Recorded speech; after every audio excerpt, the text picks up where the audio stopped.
The media conference held at Lamana this morning was hosted by the PNG Eco-Forestry Forum. Representatives came from Transparency International, Institute of National Affairs, PNG Forest Certification and interested communities. They say over the years, numerous studies have shown what Oakland Institute has highlighted in their report. It's not the only report that pointed those issues out. We've had the Chatham House report, the previous Oakland Institute report spoke about the same thing. Even we went back to the Barnett inquiry that picked out all the same issues. So we believe the government has something to answer. You know, basically, one, the lack of improvement in forest governance in the country. Two, the increase in illegal logging in the country. And three, this is not a new one, though it's been stated very specifically now, is the tax evasion by forest developers in the country. The Barnett inquiry in the 1980s found that every single company at the time, other than two, was involved in transfer pricing. So the two companies that were compliant were not transfer pricing, are no longer operating here. Bonnie says these issues have not been effectively addressed by the government yet. This is nothing new, and it's been happening for a long time.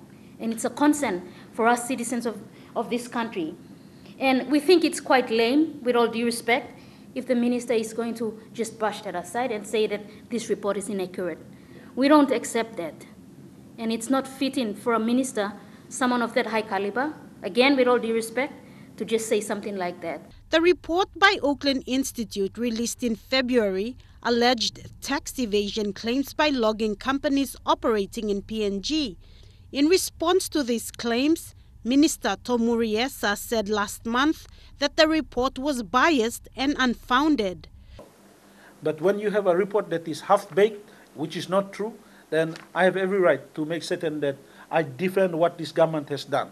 To which Oakland Institute's policy director said the minister was blind to the issues at hand. What we know also from the past and the different reports that have been published around the forest industry and the way the wall logging activity operates in the country, I'm afraid there's a case of willful blindness for the minister who has failed in the recent years to take into account what the Commission of Inquiry has said, what different reports, including our previous report in 2013, has said about all the flaws and the issues. Amidst all these comments and opinions, the Internal Revenue Commission remains silent on the matter.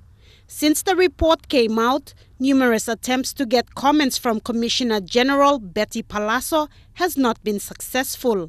Sarah Aupong, National EMTV News.